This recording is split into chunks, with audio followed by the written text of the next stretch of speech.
같이 한번 읽겠습니다. 세 구절이니까요.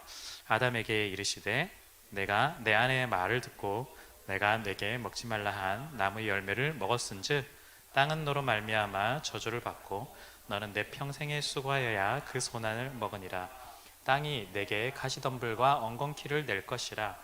내가 먹을 것은 밭의 채소인즉 내가 흙으로 돌아갈 때까지 얼굴에 땀을 흘려야 먹으리니 내가 그것에서 취할 너는 흙이니 흙으로 돌아갈 것이니라 하시니라. 아멘. 네, 오늘부터 3주간은요 주제를 월요일의 그리스도인이라고 해서 잡았는데요. 네, 물론 다른 책 제목이기도 합니다. 그래서 그리스도인이 주일만 그리스도인이 아니라 월요일부터 토요일까지도 그리스도인이잖아요. 그래서 이건 일에 관련된 또한 직업에 관련된 이야기이기도 합니다. 그래서 3주간 일, 노동에 관련된 말씀을 좀 나누고자 하는데요. 사실은 접근에 대한 고민이 좀 많아서 그 말은 제가 사실은 전문가도 잘 아니고 솔직히 말씀드려서 전문가도 아니고 또한 주제도 너무나 다양하기 때문에 다 말씀을 드리지 못할 것 같고 그래서 몇 가지 책을 좀 참고를 했습니다. 그래서 저도 책을 보고 좀 참고를 했고요. 그래서 참고 괜찮을 만한 걸 여기다가 좀 적어놨으니까 나중에 혹시나 관심 있으시면 또 보시면 좋을 것 같습니다. 그래서 큰 틀에서 3주 정도를 하고요. 3주 정도를 하다가 보면 어쩌면 좀 뭐 결론이 또 거의 비슷하네 라고 생각하실 수도 있겠지만 또 여러분들에게 케이스마다 적용하실 수 있으신 부분들은 한번 적용해서 보시면 좋을 것 같고 다음 기회 때 또 내년 가서 또 하게 되면 조금 더 세세하게 좀 보려고 합니다. 그래서 오늘은 일에 관련된 문제 인식부터 좀 이야기를 좀 나누고요. 다음 주는 그 대안을 조금 함께 좀 나누고자 합니다. 그리고 그 다음 주 세 번째 주차에서는요, 우리를 부르신 비전과 소명에 관련된 이야기를 조금 큰 틀에서 찾아보도록 하겠습니다. 그래서 오늘부터 좀 말씀을 들으실 때 어쩌면 여러분들이 직장 생활에서 힘들어하는 부분이 일적인 면도 있지만 관계적인 면도 있거든요. 그런데 제가 관계적인 면을 오늘은 다 다루지는 못할 것 같아요. 어쩌면 여러분들에게 개인적으로 있어서는 제일 힘든 부분일 수도 있겠지만 그건 다른 부분 때 관계적인 것을 좀 풀어보려고 하고요. 그래서 접근 방식이라든지 풀어내는 이야기라든지 이것들이 조금 일에 조금 집중되어 있다라는 걸 이해해 주시면 좋을 것 같고요. 또 한 가지는 우리가 모두 다 그냥 직장에서 직장인들로 지내는 건 아니잖아요. 프리랜서도 있고요. 사업주도 계실 거고 나름대로 여러분들 각자 준비가 있을 거예요. 취업을 준비하시는 분들도 계실 거고요. 그리고 또 때로는 일은 하지만 우리 직장 완전 꿀인데 라고 하셔서 적용하기가 좀 힘드신 분도 아마 계시지 않을까 싶습니다. 그럼에도 여러분들께서 오늘 말씀 보고 이건 내 이야기가 아니야 라고 넘기지 마시고 나에게 주시는 말씀이 뭘까 한번 살펴보시면 좋겠고 또한 더불어서 이렇게 같이 고민을 하시면서 여러분들 주위에서 좀 힘들어하시는 분들 있잖아요. 직장에서 좀 힘들어하시는 분들에게 여러분들의 나름대로의 고민을 나눠주시면서 좀 힘과 응원들이 좀 되었으면 좋겠다는 바람이 있습니다. 그래서 이 부분으로 다 완전히 채워지지 못하더라도 여러분들께서 나눠주시는 것만으로도 또한 힘이 되지 않을까 그런 생각이 듭니다. 자, 오늘 말씀을 좀 들어가 보면요. 우리가 보통 일, 노동 이렇게 이야기를 하면요. 하나님께서 주셨다라고 우리가 보통은 이야기합니다. 그래서 하나님께서 일하셨다라고 하면서 일의 당위성을 이야기하고요. 그렇기 때문에 우리도 열심히 일해야 된다. 보통은 교회에서 이런 이야기를 합니다. 틀린 말이 아니죠. 하나님께서 일하셨기 때문에 우리도 일하고 또한 하나님께서 우리에게 주신 것이기 때문에 우리는 당연히 해야 되겠죠. 그런데 저는 어떤 생각이 좀 들었냐면 현실은 쉽지 않다라는 생각이 저는 무엇보다 많이 들었습니다. 현실이 그렇지 않다라는 거죠. 실제 우리의 현실은요, 당연히 하나님께서 주셨기 때문에 해도 된다라는 점에서 실제 해봤을 때 너무나 어렵고 힘든 점들이 많다라는 거예요. 우리가 일이 어려운 이유는 각자가 가진 성격, 스타일, 성향 이런 것도 좀 차지를 할 수도 있겠지만 일 자체의 어려움, 또한 일을 통해서 할 때 혼자만 하는 게 아니라서 여러 사람들과 함께하는 그런 관계적인 어려움들도 함께 좀 더 복합적으로 이어지지 않을까. 그리고 또한 제가 좀 자주 문제 제기를 하는 부분 중에 하나이긴 하지만 일을 하는 데 있어서 때로는 구조적이고 또한 시스템적으로 우리에게 어려움을 가해오는 그런 일들도 있지 않을까라는 생각을 합니다. 그래서 우리가 직장에서 혹은 사업장에서 일을 할 때 단편적으로 접근하고 그래서 문제를 풀어가고 있는데 사실은 그게 푸는 방식이 저는 아니다라고 말씀을 좀 드리고 싶어요. 어떤 거냐면요. 예를 들어서 우리가 문제를 풀어가는 데 있어서 직장의 어려운 점이 결국엔 내 성격 문제야. 저 사람의 성격 문제야. 저 사람하고 나랑 안 맞아. 이런 식으로 우리가 보통 풀어가게 돼요. 그래서 일 자체에 있어서 그 일의 근본적인 이야기를 우리가 잘 건드리지 못하고 표면적으로 드러난 것만 우리가 자꾸 터치를 하다 보니 순간적으로는 단기간적으로는 문제를 풀어가는 듯해 보이지만 사실은 아주 안에 있는 고름은 전혀 빼지 못하는 그런 상황들이 있는 거죠. 그러다 보니 우리가 항상 문제에 부딪히게 되는데 그 문제에 있어서 내가 그 문제 속에 있는 내용들을 이해하고 알게 되면 내가 그 케이스마다 적응하는 방식들, 풀어나가는 방식들이 다 다르지만 겉면만 보면 우리가 그것만 판단하게 되면 계속해서 똑같이 행동하고 똑같이 하는데 케이스가 너무 달라지는 거예요. 결과가. 왜냐하면 속에 있는 내용이 완전히 다르기 때문입니다. 그래서 우리가 좀 근원적인 질문과 답을 조금 찾아갈 수밖에 없는 것 같아요. 왜냐하면 우리는 믿는 사람이기 때문에 우리가 근원적인 질문을 좀 던져야 될 것 같고 그래서 그 문제 인식을 통해서 이 일에 우리에게 주는 의미들을 좀 찾아가는 것이 맞지 않나 그런 생각을 했습니다. 자, 그래서 제가 좀 생각해 봤을 때 우리가 처한 현실을 좀 가상의 케이스로 한번 좀 이야기를 만들어 봤어요. 물론 이야기가 이야기처럼 안 들리시겠지만 네. 한번 이런 케이스를 한번 만들어 봤어요. 조금 이제 과도한 케이스라고 할 수도 있겠지만요. 아마 여러분들 그 중에서 한 명이라도 걸리지 않을까, 해당되지 않을까 싶은데요. 지난 한 주간 참 정말 야근의 연속이었습니다. 해도 끝없는 일을 하고 있죠. 오전에는 메일 처리를 하고 오후에는 또한 함께 팀별로 회의를 하고 나면 정작 제가 해야 될 일은 저녁 이후에나 시작이 됩니다. 그렇다고 혼자만 하는 일이라면 뭐든 알아서 하겠는데 팀으로 진행되는 일이기 때문에 마음대로 되는 것도 없고 그렇다고 안 하면 안 되는 아이러니한 일들이 벌어집니다. 그저 답답하기만 합니다. 일은 많아서 연차를 제대로 쓰지도 못하는 상황까지 발생하기도 합니다. 눈치도 많이 보입니다. 그래서 집에 들어오기도 하면 그저 너무 피곤해서 아무것도 하기가 싫습니다. 토요일이라고 쉬는 것도 아닙니다. 왜 이렇게 행사들은 많고 결혼은 왜 이렇게 많은지 경조사만 다니다가 제 인생 끝날 것 같습니다. 나름 저녁을 자기 스스로에게 플렉스도 해보지만 결국에는 넷플릭스만 보다가 늦게 자고 아침에 일어나니 주일임이지만 9시가 넘었습니다. 저도 나름대로 주일학교를 섬겨야 돼서 급하게 나갑니다. 그런데 사실은 이건 그나마 좀 낫습니다. 왜냐하면 최근에는 주말에도 일을 해야 되는 상황들이 너무나 많아져서 최근 2, 3주 동안 교회 근처에도 못 와봤습니다. 교회 오면 주일학교 교사를 하고 점심에 가볍게 커피 한잔 하고 또한 청년부 예배 드리고 가족 모임하면 이미 5시에서 6시 벌써 내일이 월요일이라는 사실에 머리가 아파옵니다. 왜 아담은 죄를 지어서 우리를 이렇게 힘들게 하느냐의 탄식을 내뱉으며 집으로 돌아갑니다. 제가 소설을 하나 썼습니다.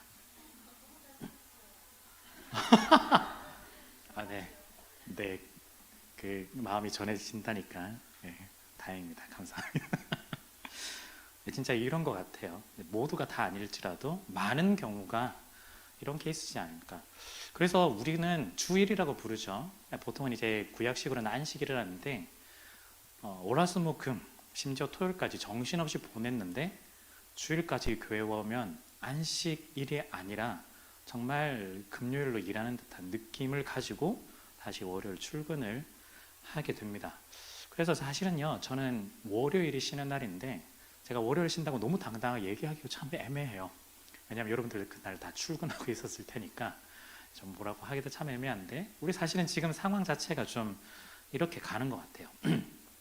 우리나라는요, 여러분들이 잘 아시겠지만 일 많이 하기로 유명한 나라입니다. 제가 제일 최근 걸 봤었는데 흔히 우리가 좀 자주 제시하는 자료들 중에 OECD 이런 이야기 하잖아요. OECD 국가 중에 일 가장 많은 시간들을 투자하는 나라가 우리나라가 한 5위 정도라고 하더라고요. 예를 들어서 굉장히 발달된 나라 중에 하나가 독일인데 독일과 우리나라 사람들의 1년 일하는 시간 차이가 600시간 정도 차이가 나요. 그 사람들이 훨씬 더 적게 하죠. 8시간 근무라 치고 우리식으로 87, 56 최소한 70일 예, 맞죠. 70일 정도의 차이가 우리를 훨씬 더 일을 하고 있는 거예요. 날짜로 따진다면 그 정도로 많이 합니다. 그렇다고 여러분들이 잘 아시다시피 소문에 들은 바시피 일하는 효율이 높으냐? 네, 그렇지도 않다라는 것도 여러분들이 잘 아실 겁니다. 지금은요 나름대로 법으로 주 52시간제 나름대로 하고는 있는데 물론 52시간 적용을 받지 못하는 사업장도 되게 많죠. 그리고 적용을 받는다 할지라도 포괄임금제로 여러분들이 계약을 하셨으면 네, 그걸 넘어서서 약간 위법이긴 하지만 52시간 넘어서 일을 하는 것도 생각보다 굉장히 많습니다. 수당이라도 잘 챙겨주면 그나마 욕은 덜 하겠는데 수당도 덜 챙겨주면 굉장히 기분이 좀 나쁘죠. 그런데 제가 옛날 얘기 꺼내서 죄송합니다만 제가 옛날에도 저도 이렇게 근무를 해본 적은 없긴 하지만 예전에 비하면 조금 나아진 것 같아요. 예전에 좀 살펴보니까 우리 주 52시간이 몇 년도에 시작되면 2018년도부터 본격적으로 시행이 됐는데 그 전까지는 그냥 흔히 말하듯 여러분들의 아버지 혹은 어머니는 그냥 야근을 밥 먹듯이 하셨던, 그렇다고 따로 수당도 잘 챙겨주지 않던 그런 시대가 있었죠. 그때 이제 제 친구가 일을 했었던 걸 봤었는데 새벽 1~2시에 퇴근해서 다시 8시까지 출근하는 걸 근 한 달 동안 거의 폐인으로 그냥 살아가더라고요. 근데 자기만 그런 게 아니라 대부분이 그 회사에선 그러니 뭐라고 말 못하는 그런 상황이었었습니다. 참 사람이 이렇게까지 피폐해질 수 있구나. 그 이전 혹시 들어보셨나요? 여러분들하고 저랑 비슷한 세대잖아요. 그 이전 주 6일 근무 그것도 있었죠. 제가 뭐 그때는 근무한 건 아니지만 생각해 보니 제가 초등학교 때 토요일 날 갔었더라고요. 끄덕끄덕 하시죠? 네. 알고 보니까 그 주 5일이 언제부터 시작됐냐면 2005년부터 시작이 됐었대요. 물론 순차적으로 진행이 되긴 했지만 그런 생각해 보니 저도 계속해서 토요일도 학교를 갔었던 것 같고 고등학교도 제가 토요일 학교 가서 계속해서 공부를 했었던 기억이 좀 나고요. 제가 이 주 5일을 쟁취한 건 대학 가서 수강 신청할 때 자립적으로 했던 것 같아요. 그때는 어떻게든 놀고 싶어서 금요일에 수업을 어떻게든 안 놓으려고 월화수목은 꽉꽉 채우고 금요일 빼고 막 이랬던 기억도 있었는데 어쨌든 그랬었습니다. 이런 옛날 얘기는 하지만 지금 현재에서 주 5일 52시간 했지만 사실은 여전히 좀 더 나아졌느냐, 예전에 비해서는 좀 나아질 수도 있겠지만 꼭 그렇지는 않은 거죠. 그리고 모두가 다 해당 사항이 있는 것도 아닌 거예요. 잘 아시다시피 뭐 IT, 뭐 인테리어, 건설, 건축 이런 데는 사실은 야근이 너무 많습니다. 왜냐하면 뭐 프로젝트를 그대로 또 진행돼야 되고 그렇다고 자기 혼자서 빠질 수 있는 것도 아니니까요. 좀 더 사실 좀 깊이 들어가 보면 우리 사회는요 노동자 혹은 일하는 사람 직장인에게 문제가 있다라고 시선을 두고 보는 사회입니다. 이거 혹시 알고 계신가요? 네. 무슨 말이냐면 너가 일을 잘하면 야근 안 해도 되잖아. 약간 이런 뉘앙스가 있어요. 오늘 출근해서 뭐 했어? 약간 이런 거죠. 제대로 미리미리 했으면 이런 일이 없을 거 아니야. 약간 이런 뉘앙스로 계속해서 이야기를 합니다.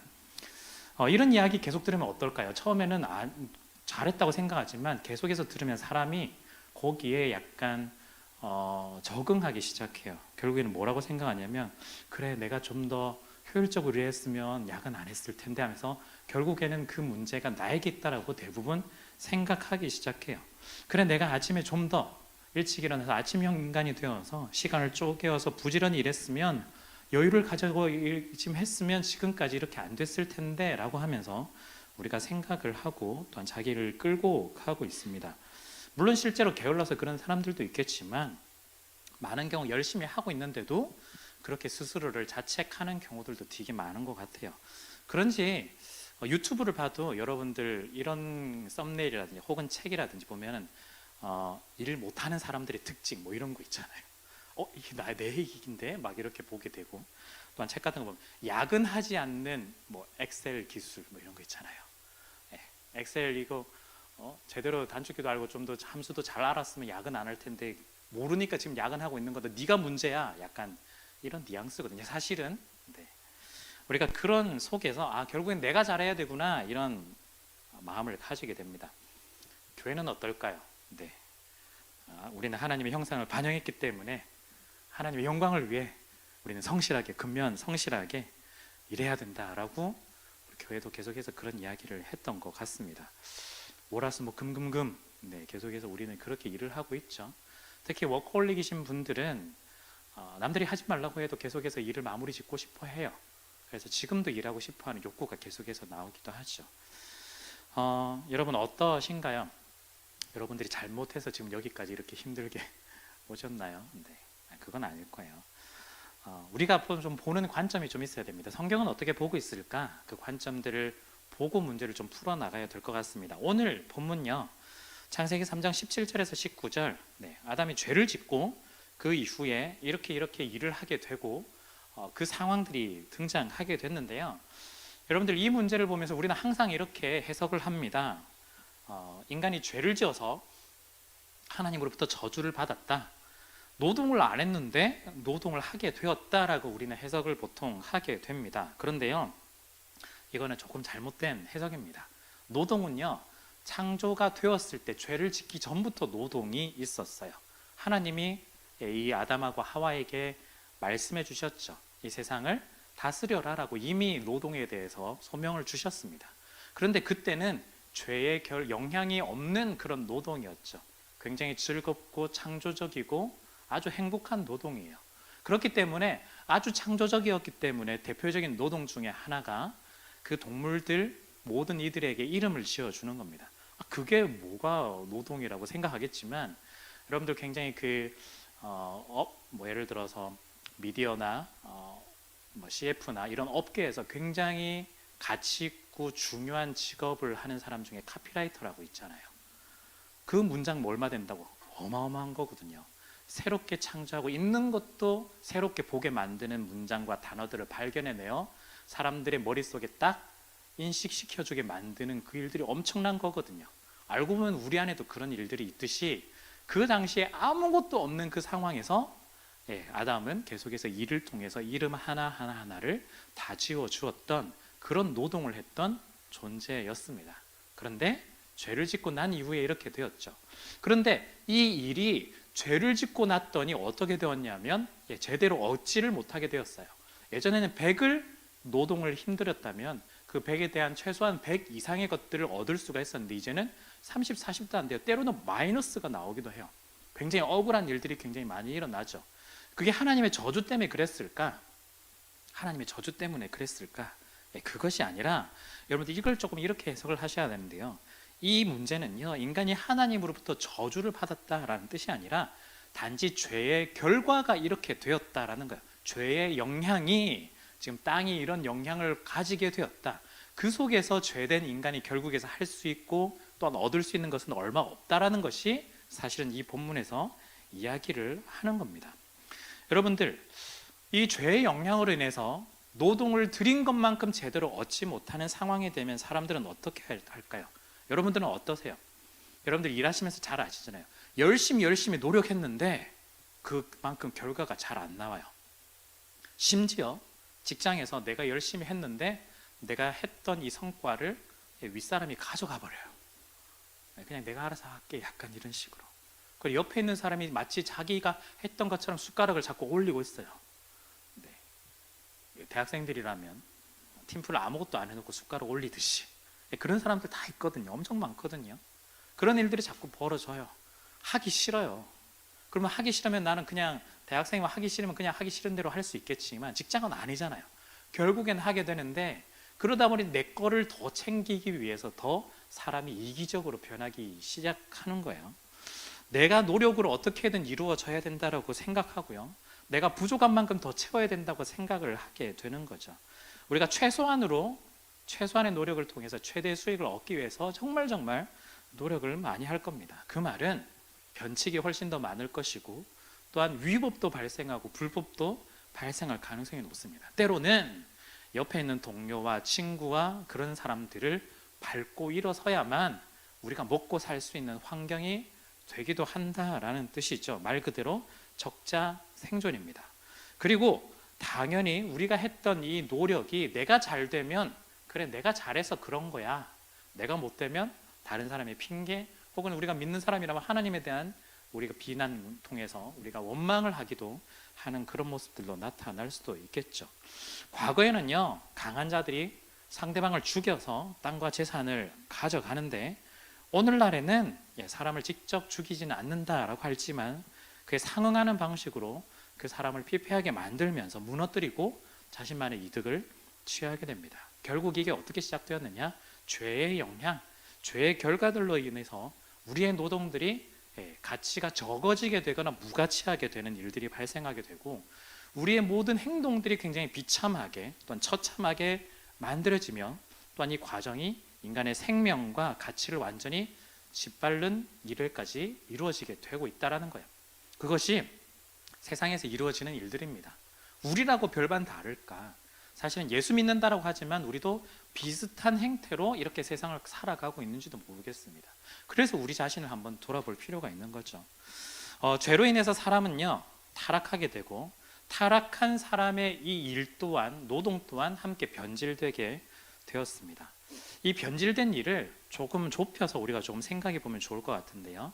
때로는 우리가 일 자체로 생각해 보면 좀 더 과도한 일, 그러니까 좀 야근에 가까운 일들, 또한 우리가 계속해서 이어지는 우리에게 억누르는 이 힘든 일들이 있을 때 이 변질된 일은요 악순환으로 돌아가서 결국엔 죄를 유발하게 됩니다. 대표적으로 십계명 위반인데요. 십계명은 소극적인 의미만 있지 않습니다. 적극적인 의미도 있습니다. 예를 들어서 어떤 의미냐면 예를 들어서 어떤 거냐면 간음하지 마라 이렇게 하면 소극적인 의미는 뭐냐면 그래 실제로 행동하는 불륜이라든지 외도 이런 걸 문제 삼는다라고 생각하지만 하나님께서 말씀하시는 이 적극적인 건 이 정말 하나님께서 주신 거룩하고 정말 귀중한 관계를 적극적으로 지켜나가는 것도 하나님께서 우리에게 주셨다라는 겁니다. 예를 들어서 거짓말하지 마라. 거짓말만 안 하면 되지 이 말이 아니라 선한 말들을 통해서 다른 사람의 생명까지 살리는 적극성도 사실 요구된다는 뜻이에요. 마찬가지로 우리가 일적인 부분에서 해당해서 보면 일은 어떤 계명을 어기고 있냐면 6계명인 살인하지 말라를 사실은 어기고 있는 것과 같다라는 거예요. 소극적인 의미, 살인하지 말라는 진짜 육체로 되어 있는 인간을 죽이지 말라 이렇게 볼 수 있겠죠. 그런데 적극적인 의미는 생명을 소중히 하고 생명을 지켜야 하는 것을 요구하고 있습니다. 이 계명에 근거하면요 과도한 노동 6계명 위반이에요. 네, 우리 생명을 단축시키고 있어요 지금. 네, 가혹한 수위의 노동을 요구하는 거 이건 소극적으로는 어쩌면 그 자체 사람을 서서히 죽이는 일이 될 것이고 또한 적극적으로는 이 사람이 누려야 되는 생명을 보호하지 않고 아끼지 않는다는 측면에서 사람을 죽이는 일이라고 할 수가 있습니다. 여러분 그거 들어보셨나요? 요즘 야근이 좀 줄긴 했지만 그래도 야근 많이 하시잖아요. 야근 발암물질 2급인 거 아시나요? 실제 이건 제 이야기가 아니라 실제 WTO에서 하여튼 그런 2급 발암물질입니다. 그 정도로 우울이 안 좋아요. 그래서 일로 인해서 그 암에 걸리는 케이스도 많잖아요. 그런데 병원에서는 이제 보통 이제 진단할 때 원인을 따져보면 스트레스입니다라고 보통 이야기하지만 그게 다 어디서 왔을까? 내가 일 때문에 온 거거든요. 결국에는 그렇게 벌어지게 되는 겁니다. 이 일들은요 때로는 생산성을 계속해서 초래하기도 하고요. 무엇보다 삶을 파괴합니다. 우리 요즘 계속 워라밸 이야기하잖아요. 전혀 그게 불가능한 상황으로 만들어 가는 거죠. 가족들과 함께하는 삶도 파괴하게 되고 친구들과 함께하는 삶도 파괴하게 되고 여러분들 공동체 함께하는 이 시간도 파괴하게 됩니다. 아마도 어릴 때 혹시나 여러분들의 부모님께서 맞벌이로 일을 하시는 걸 하셨다면 혹은 두 분께서 다 자영업을 하셔서 두 분 다 늦게 오실 수밖에 없는 상황이었다면 이걸 좀 더 이해하실 수 있지 않을까라는 생각을 합니다. 여러분들이 그런 케이스라면 대부분 집에서 밤늦게까지 있는 거죠. 혼자. 혹은 여러분들의 형제 자매끼리만 있는 거죠. 물론 정말 선하고 착하고 이랬으면 뭐 말씀 잘 들어가지고 부모님 오시기 전까지 계속해서 숙제하고 공부하고 책 읽고 TV도 안 보고 그렇게 지내는 친구들도 있겠지만, 생각보다 많은 경우가 계속해서 미디어에 빠져 있고 또는 저녁은 제대로 잘 챙겨 먹지 못하고 그냥 놀다가 보니 시간이 부모님 오는 시간이 되고 부모님이 그날따라 더 늦게 오면 미리 자야 되고, 이런 게 계속해서 반복이 되는 상황이었던 거죠. 옛날엔 더 그래 왔을 겁니다. 생각보다 많은 결핍들이 가지고 있는 거예요. 그러니까 이게 굉장히 과도하게 할 수밖에 없는 사회 구조적인 문제로 인해서 이렇게 영향을 받게 되는 거죠. 이게 부모님만의 영향일까? 여러분들이 자라온 환경들을 생각해 보시면 때로는 지나친 입시로 인해서 늦게까지 이어지는 학원들, 과제, 새벽까지 이어지는 공부. 네, 사실은 공부 안 하면 결국엔 또 대학도 못 가는데 분위기가 그렇잖아요. 그런 상황에서 결국에는 어른들만이 야근을 하는 것이 아니라 청소년도 야근에 해당하는 공부를 계속해서 하고 있는 겁니다. 워낙 우리가 공부 이러니까 공부가 굉장히 우상처럼 올라가 있어서 밤에 하는 공부는 칭찬하듯이, 밤에 하는 일은 능력이 없어서 못하는 거고 밤에 하는 공부는 칭찬하는 그런 분위기로 만들어져 있지만, 사실은 공부 외에 중요한 것도 굉장히 많지만 그 모든 것들을 파괴하는 일들이 되고 마는 거죠. 그러니까 이런 점에서 볼 때 과도한 이런 노동들, 야근들은 육계명을 어기는 것이고, 사회적으로 볼 때는 타살이라고 할 수도 있는 겁니다. 이런 사회 문화가 사람들을 죽여 나가는 겁니다. 이것이 우리가 첫 번째, 죄로 인해서 좀 변질된 일들이 가져온 결과 첫 번째라고 좀 본다면, 두 번째 어떤 결과를 좀 더 가져오게 되냐면 영적인 생명을 상실하게 되는 결과를 또 가져오기도 합니다. 너무 바빠서 하나님하고 교제할 시간이 없어요. 너무 바빠서 조금이라도 더 자야 되는 시간에 큐티한다? 굉장히 사치스러운 거예요. 그건 여유가 있을 때라 하는 거지, 이렇게 생각하시지 않나요? 네. 하나님과 교제하는 시간, 예를 들어서 한 10분 정도 남짓이라고 생각하는데 그 시간을 왜 못 낼까라고 사람들이 물어볼 수도 있겠지만 못 내요. 피곤하거든요. 마음의 여유가 없어요. 사실은 할 수가 없어요. 이 10분 동안 시간을 낼 수 있을까? 당장 아침에 일어나면 또 정신없는데, 또 갔다 오면 너무 피곤한데 10분, 물론 또 우리가 도전해봐야 되겠죠. 그렇지만 기본적인 우리의 마음 상태가 지금 그런 상태로 지금 가고 있는 거예요.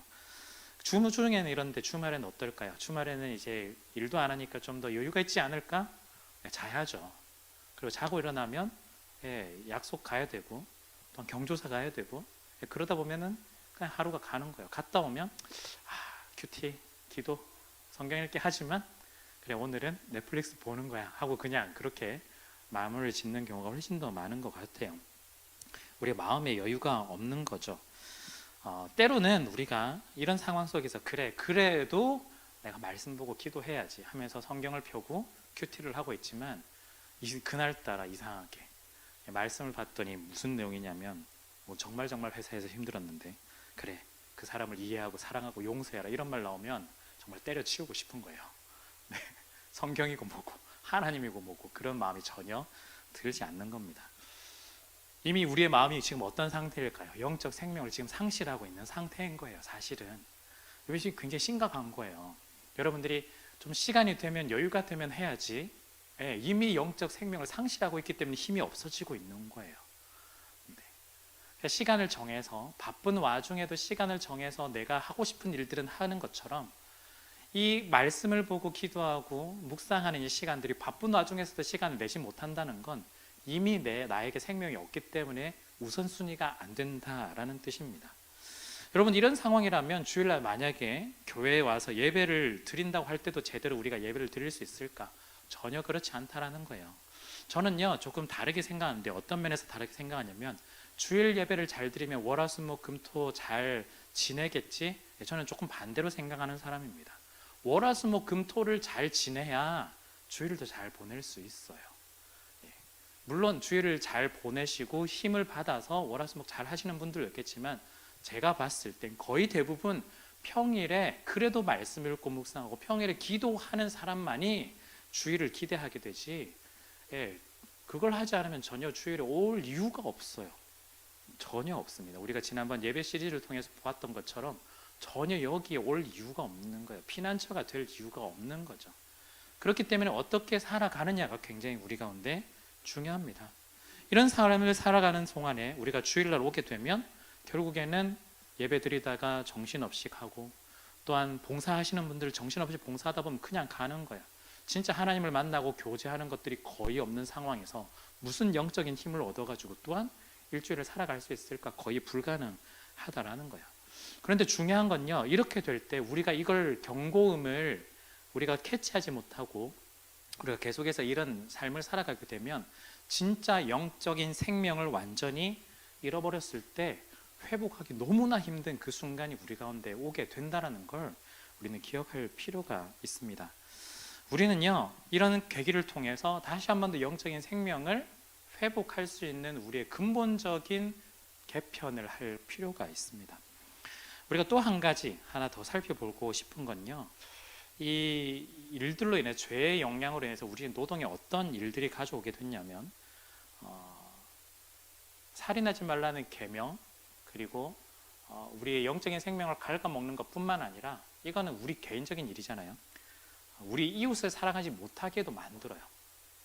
바로 옆에 있는 사람을 전혀 사랑하지 못하게 됩니다. 즉 한마디로 뭐라고 말할 수 있냐면 이타성을 상실하는 문제가 발생하는 거죠. 십계명은요, 다른 계명들하고 잘라져 있는 것이 아니라 다 연결이 되어 있어요. 과도한 일, 야근으로 인해서 사계명, 안식일을 거룩하게 지키지 못하게 되죠. 부모님하고 관계가 괜찮을까요? 다른 이웃들과의 관계가 괜찮을까요? 전혀 괜찮지 않을 거예요. 전혀 5계명도 엉망이 될 겁니다. 조금 더, 이거는 조금 나간 이야기일 수도 있겠지만 사실은 제가 들었던 이야기는 이 케이스가 너무나 많아서 말씀을 드리는데요, 집에 있는 시간과 일하는 시간, 그 장소를 생각해 보시면 대부분 직장인이라면 일하는 곳이 훨씬 더 시간을 많이 들이죠. 그렇기 때문에 거기서 만나는 사람들이 훨씬 더 친근해지기도 하고요, 물론 다툼도 있지만 훨씬 더 좋은 케이스도 많이 생겨나게 됩니다. 그러다 보니 때로는 결혼하신 분들 가운데 오피스 와이프, 오피스 허즈번드 이런 데 굉장히 많아요. 불륜이 일어나는 경우도 굉장히 많이 있는 거죠. 왜냐하면 실제 남편과 아내가 있는 시간 저녁에 잠시거든요. 그런데 대부분 그 사람들과 보내는 시간은 아침 9시부터 9 to 6라고 치면 저녁 6시까지 계속해서 같이 있는 거예요. 주 5일을 심지어. 그러다 보니 더 마음이 끌리게 되는 일들도 발생하게 됩니다. 우리의 마음을 잘 세우지 못하고 우리의 마음을 잘 만들지 못하면 이런 일들이 계속해서 벌어지죠. 그러면 10계명, 6계명으로부터 시작된 일들이 7계명 가늠하지 말라까지도 벌어지게 되기도 합니다. 계속해서 이렇게 이어지는 거죠. 그렇다고 물론 야근을 그만하고 일을 좀 적으면 이런 것들이 다 해결되냐? 그건 아닐 겁니다. 죄의 영향에 계속해서 이어지기 때문이죠. 그렇기 때문에 사실은 우리가 자신의 생명도 굉장히 귀중하게 여기지 못하고 있는데 상대방의 생명이라서 우리가 잘 할 수 있을까? 전혀 불가능합니다. 단적으로 좀 이렇게 볼 수 있게 될 것 같아요. 피곤한 사람이 이타적이 되지도 않고 이기적으로 변하게 돼요. 자신을 왜냐하면 지키려고 또한 자신을 살리려는 본능이 훨씬 더 강해지기 때문이죠. 한마디로 여유가 없어지잖아요. 그러면 일하는 사람들이 야근이나 계속해서 주말 근무하고 52시간을 넘어서면 과도하게 피곤해지면 내가 좀 더 쉬어야 되고 내가 좀 더 마음을 가지기 위해서 옆 사람이 방해하거나 일을 잘못하고 또한 괴롭히는 것에 대해서 우리가 참지를 못하게 돼요. 굉장히 분노가 하게 되고 또한 이기적이게 사람들이 굉장히 변하게 되는 거죠. 22년도에 나온 연구 결과 중에 이런 게 있었대요. UC 버클리대 연구팀이 수면 부족과 이타주의의 상관관계, 이런 연구가 있었는데요. 수면 부족인 상태의 참가자들이 타인을 돕고자 하는 의욕이 78% 감소가 됐대요. 물론 우리가 다 아는 이야기겠지만 실제 이제 퍼센트로 여기는 확인하고 싶은 거죠. 그리고 미국에는 썸머 타임 있잖아요. 그걸 적용한 지역은 1시간을 좀 덜 잤는데 덜 잤을 때 기부 금액 자체가 10% 이상 줄었다고 그래요.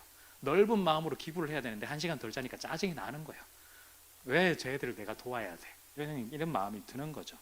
즉 한마디로 우리가 피곤해지면 피곤해질수록 여유가 없어지면 없어질수록 타인에 대한 마음 자체가 우리가 사라지게 되고 굉장히 이기적인 마음으로 우리가 변하게 되는 겁니다.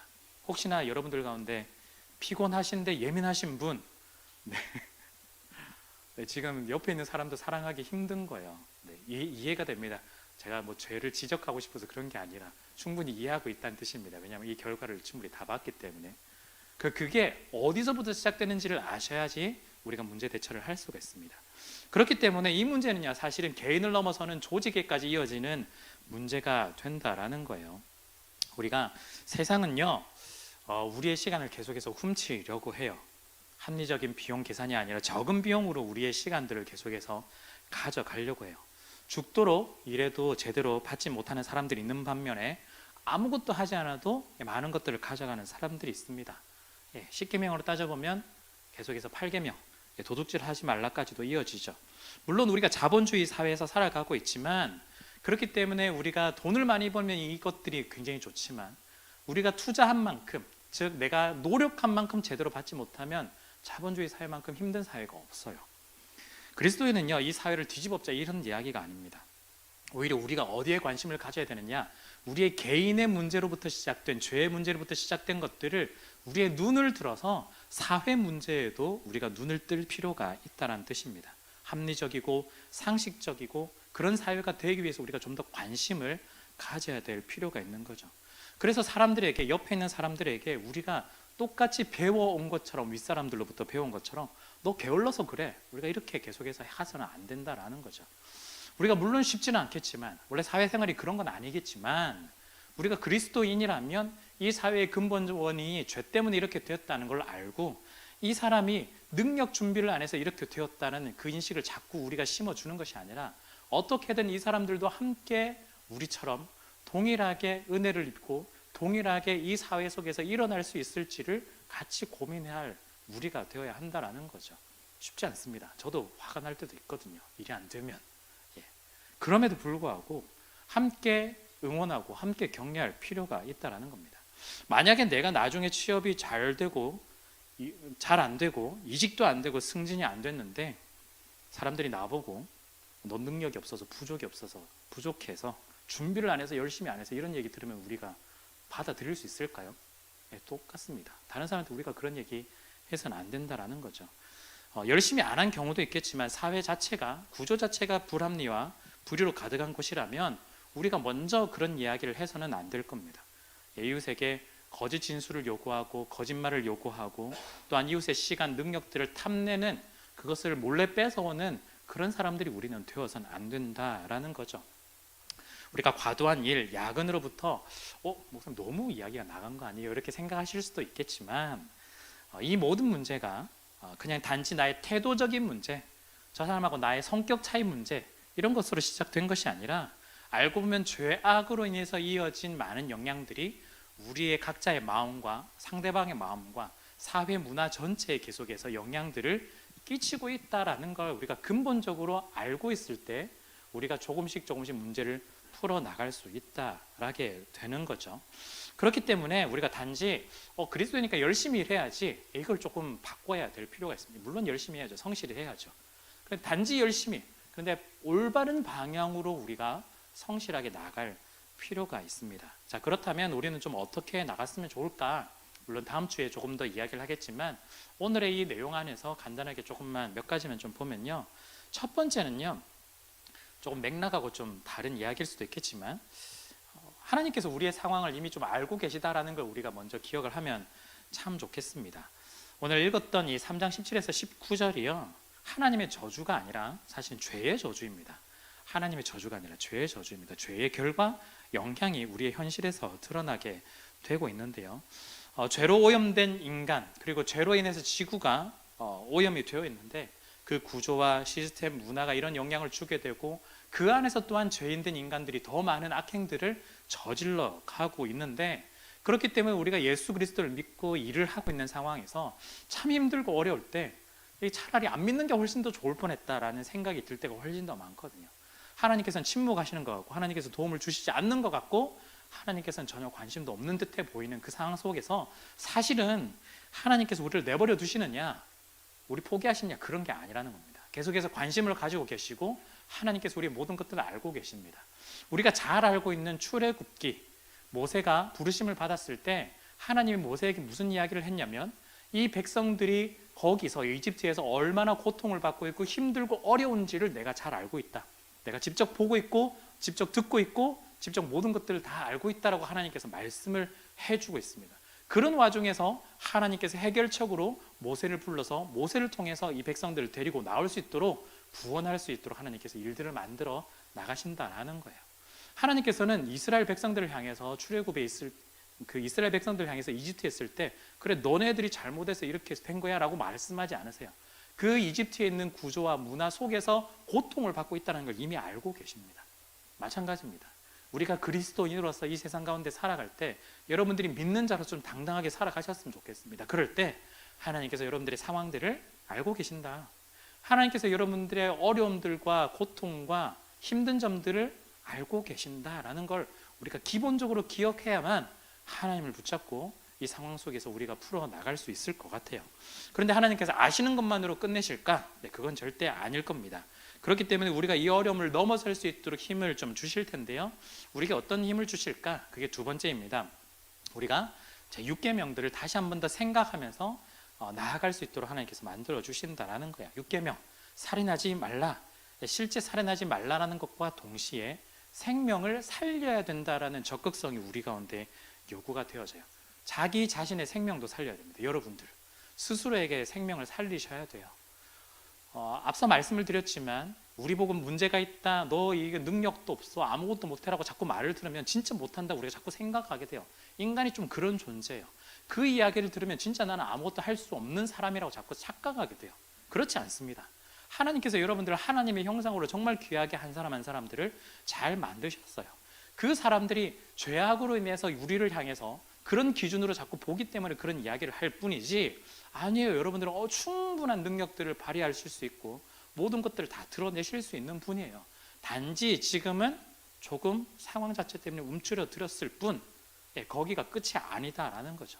그 상황 속에서 우리가 여러분들 스스로에게 먼저 생명의 힘을 주셔야 돼요. 나 할 수 있다라고 여러분들이 칭찬해 주셔야 되고, 특히 하나님께서 함께 하신다는 그 응원과 격려가 우리 가운데 있다는 걸 여러분들이 기억을 하셔야 됩니다. 그래서 어떻게 들리실지 모르겠지만 여러분들 스스로에게 칭찬 너무 많이 하셔야 됩니다. 진짜 자기 자신에게 잘하고 있다, 잘할 수 있다, 무슨 긍정의미 이런 게 아니라 진짜 그렇게 하셔야 돼요. 왜냐하면 내가 하나님의 형상으로 만들어진 사람인데 다른 사람의 그 비난의 한마디 때문에 내가 움츠러들 필요가 없거든요. 잘하고 있다라고 여러분들이 칭찬 많이 해주셔야 됩니다. 정말 응원 많이 해주셔야 돼요. 그리고 더불어서 내 생명이 소중한 만큼 옆 사람의 생명도 소중한 거죠. 그럼 어떻게 해야 될까요? 동일하게 옆 사람들에게 칭찬해 주셔야 돼요. 응원해 주셔야 돼요. 잘하고 있다라고. 정말입니다. 잘하고 있고 응원하고 있다라는 걸 여러분들이 계속해서 해 주셔야 됩니다. 하나님께서 말하는 이 형상요, 남자와 여자 구분하지 않습니다. 남자는 더 많이 받아들이고 여자는 덜 받아들이고 그런 게 어딨나요? 동일하게 일하고 동일하게 하는데 똑같이 응원하고 똑같이 격려하고 똑같이 만들어 나가야 되죠. 강자와 약자, 인종, 민족, 직업, 재산, 사람들은 계속해서 구분하는데 절대 우리는 거기에 휘말려 들어가서는 안 됩니다. 그래서 우리가 사람의 생명이 굉장히 중요하다는 걸 기억하면서 일을 하셔야 돼요. 일을 하다 보면요, 사람의 생명이 전혀 소중하지 않아요. 정말 안타까운 사실이지만 그 사람이 어떻게 되든 그렇게 관심 없습니다. 일하는데 세상에서는. 여러분들이 너무나 잘 아시잖아요. 그럴 때일수록 여러분들이 인간과 그 생명과 영혼의 소중함들을 기억하고 되새기면서 계속해서 나가셔야 됩니다. 물론 쉽지 않죠. 왜냐하면 세상의 그 흐름들을 거슬러서 여러분들이 하셔야 되기 때문에 쉽지 않습니다. 또한 더불어서 인간이 굉장히 소중하기 때문에 인간이 하는 노동도 일도 소중하다라는 걸 여러분들이 기억을 하셔야 돼요. 인간이 일을 한다는 게 어떤 뜻일까요? 하나님의 형상이 일을 한다. 하나님의 형상이 드러나고 나타난다, 이 일입니다. 우리가 여러분들이 일을 하실 때 이건 뭐 다음 주에 혹은 그 다음 주에 좀 이야기하긴 할 건데, 여러분들이 일에 대해서 자신감이 없고 이게 나에게 정말 맞나? 라는 그런 의문들이 되게 많이 들 때 있어요.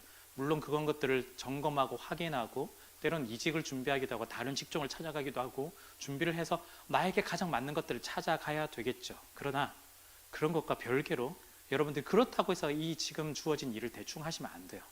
왜냐하면 내가 하는 이 일을 통해서 하나님의 형상이 드러나고 있기 때문에. 내가 재미없으니까 그냥 대충 할래, 이건 아니라는 거예요.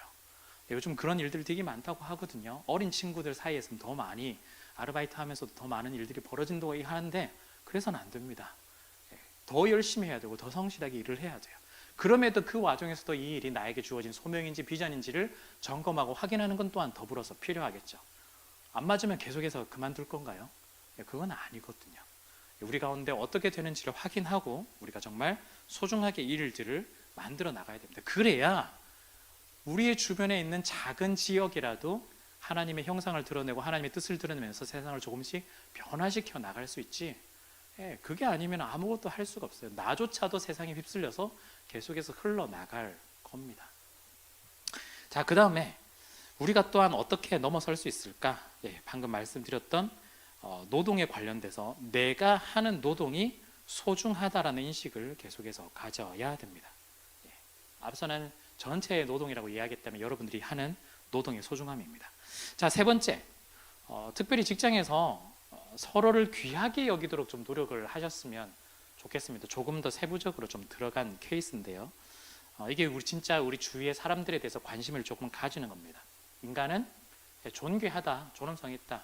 물론 동의가 안 되실 때가 되게 많으실 거예요. 굉장히 욕 나오고, 뭐가 존귀하고 존엄해, 저 사람들 그냥 진짜 때려버리고 싶고 그냥. 그거 아시나요? 시편에서 다윗이 악인에 대해서 하나님께 기도할 때 이렇게 해달라고, 찢어 죽여달라고 얘기한 거 아시나요? 우리 성경 개역 개정은 너무나 점잖은 말로 되었지만 사실은 그냥 저 악인이 그냥 찢어서 죽여졌으면 좋겠다라고 아예 다윗이 그런 기도까지 할 정도에서 너무너무 힘들어서 그렇게 할 수도 있어요, 기도. 그렇지만 그게 아주 당연한 건 아니고요. 그렇다고 실제 여러분들이 행동을 옮기셔도 안 되고, 그런 마음이 있다 할지라도 다윗은 마지막에 뭐라고 하냐면, 하나님, 그럼에도 불구하고 제가 이런 마음이 들었지만 죄를 짓지 않도록 하나님 도와주십시오라고 다윗은 다시 한 번 더 기도를 하고 있어요. 우리도 마찬가지입니다. 물론 욕이 나오고 정말 힘들고 어려운 순간이 있지만 여러분들 그 속에서 감정이나 상황이나 그 사람에 휩쓸려서 죄를 짓지 않았으면 좋겠습니다. 오히려 그 사람에 대해서 불쌍히 여기면서 기도하실 수 있는 여러분들이 되었으면 좋겠어요. 물론 쉽지 않죠. 오늘 물론 너무 많죠. 쉽지 않은 거 아닙니다. 그렇지만 한번 해보셨으면 좋겠습니다. 기도해 보셨으면 좋겠습니다. 쉽지 않지만 한번 기도를 했으면 좋겠습니다. 그래서 에베소서에서는 이런 말을 하고 있어요. 에베소서 6장 5절에서는요, 그리스도께 하듯 하라라고 이야기를 하고 있습니다. 주님께 하듯이 사람들을 대해라라고 하는데, 그리스도께 하듯 하라 앞에 어떤 이야기가 있냐면 종들에게 하는 말이에요. 이 말은 종이 자기 상전에게 그리스도께 하듯 하라라고 이야기를 합니다. 직장에서 윗사람에게 순종 잘 해야 되죠. 기분 나빠도 순종합니다. 그런데 이 종들이 주인에게 하는 것 기분 나빠도 당연히 해야 되겠죠. 그런데 저는 이거 생각해 보니까 반대적인 면에서는, 진짜 반대적인 면에서 좀 필요하다고 생각이 좀 들었어요. 우리의 여러분들이 나름대로 직급이 조금 계시고 연차가 계신다면 내 밑에 있는 사람들에게 여러분들은 어떻게 대하시나요? 그리스도께 하고 있나요? 똑같이 하셔야 돼요. 쉽지는 않겠지만, 오늘 물론 너무 많이 하는데 물론 쉽지는 않겠지만, 오늘의 주제는 물론 쉽지는 않겠지만, 그리스도께 하듯 주께 하듯 아랫사람들한테도 여러분들이 귀하게 여기셔야 돼요. 조직의 문화가 폐쇄적이면 폐쇄적일수록 굉장히 수직적이게 되고, 그리고 상명하달이 굉장히 많아지게 되고, 그것들을 어기게 되면 굉장히 문제가 많이 생겨나는 일들이 굉장히 많이 일어나요. 여러분들이 막 구글 이런 것만 봐가지고 다 수평적이라고 생각하는데 그런 회사 거의 없어요. 사실은 아시잖아요. 대부분 위아래에서 내려오잖아요. 그러면은 우리는 당해왔던 거 그대로 대부분 하게 돼요. 아랫사람들한테. 내가 인수인계를 제대로 못 봤잖아요. 대충 해요. 나도 대충 했어. 네가 알아서 해. 약간 이런 식으로. 그러면 안 된다라는 거예요. 최선을 다해서 알려주고, 호구일 수도 있어요. 최선을 다해서 알려주고, 또한 최선을 다해서 그 사람에게 호의를 베풀고, 또한 주님께 하듯이 최선을 다해서 해야 돼요. 위아래 전부 다. 그것이 우리 가운데 필요합니다. 연약한 사람에게 여러분들이 하셔야 돼요. 진짜 사람은 그 사람의 본성이 언제 나타나냐면 자기보다 약한 사람한테 하는 거에 따라서 자기의 본성이 드러납니다. 우리의 본성은 예수 그리스도여야 돼요. 우리의 모습은 예수님이어야 돼요. 하나님의 형상이어야 돼요. 여러분들이 식당 가서 일하시는 분들에게 함부로 하시나요? 그래서는 안 됩니다. 청소하시는 분들에게 회사에서 만났을 때 인사하시나요? 인사하셔야 돼요. 네. 안녕하세요. 인사하셔야 돼요. 그분들이 인사하기까지 기다리나요? 아니면 인사 자체도 아예 안 받나요? 그러시면 안 돼요. 우리가 그 사람들에 대해서 어떻게 행동하느냐에 따라서 우리가 사실은 우리의 노동의 가치도 평가가 돼요. 신기한 이런 거 다 느끼시잖아요. 나는 정말 열심히 일했는데 우리가 사람들에 대해서 우리가 악을 행하고 정말 좋지 않게 행하면 우리의 일도 그렇게 평가받지 못해요. 그런 것처럼 우리가 진짜 하나님의 형상으로 지음받은 사람이라는 것을 알고 그대로 행한다면 우리의 노동도 하나님의 형상으로 지어진 것으로 또한 하나님께 형상이 드러난 일로 세상 사람들로부터 평가를 받게 되어 있습니다. 그렇기 때문에 우리가 그 사람들에게 더 열심히 해야 되고 더 최선을 다해 섬겨야 되고 더 최선을 다해서 존중하면서 생명을 귀하게 여겨야 한다라는 겁니다. 물론 이 이야기들이 모두에게 다 해당되지 않는 부분도 있고 또한 때로는 나랑 별로 관계 있는 부분도 있을 수도 있겠지만 여러분들이 꼭 일뿐만 아니라 모든 사회생활이나 조직생활이라든지 다른 사람을 만날 때마다 이런 부분들을 생각하신다면 내가 하는 모든 말과 행동이 또한 일이겠구나, 하나님의 주신 우리에게 소명이겠구나, 노동이겠구나 충분히 적용하시지 않을까 싶습니다. 여러분들 가운데 굉장히 힘드신 분들이 계시다면 저는 이런 생각이 났는데요. 우리 주기도문 중에 다만 악에서 구하시옵소서라고 우리가 주기도문에서 기도를 하고 있는데 그럴 때가 있어요. 너무너무 힘든 사람들을 만나고 힘든 일을 만났을 때 정말 하나님 이 악에서 좀 구해 주십시오라고 우리가 기도를 할 때가 있는 것 같습니다. 하나님께서는 우리의 모든 것들을 보시고 아시고 또한 상황들을 하나님께서 헤아리고 계시기 때문에 분명 우리를 구해 주시고 또한 위로를 전해 주실 것입니다. 우리가 그곳 가운데서 그냥 가만히 있느냐? 아닙니다. 하나님께서 우리에게 위로를 주시기에 우리가 담대하게 이 세상들을 살아가면서 또한 우리가 하는 직장 가운데서 최선을 다해서 일을 하는 가운데 특별히 세상을 이기는 지혜들 또한 하나님께서 주시는 위로를 통해서 우리가 하루하루를 좀 버텨나갈 수가 있을 것입니다. 오늘 말씀은요 뭔가 좀 거창하기보다는 기본적으로 노동에 대해서 잠깐 좀 생각을 해봤습니다. 그래서 단지 우리에게 일어나는 일들이 한 사람의 성격 문제, 그냥 사소한 일의 능력 차이, 방법의 차이, 사실은 이걸보다는 그 근원으로 돌아갔을 때는 결국 죄로 인한 결과로 인해서 모든 악의 영향들이 우리 사회 속에 미치고 있구나라는 걸 우리가 발견할 수 있습니다. 그래서 우리의 인식을 통해서 이제 그 문제점들을 조금씩 알았기 때문에 방법들도 우리가 조금씩 해 나갈 수 있을 것 같아요.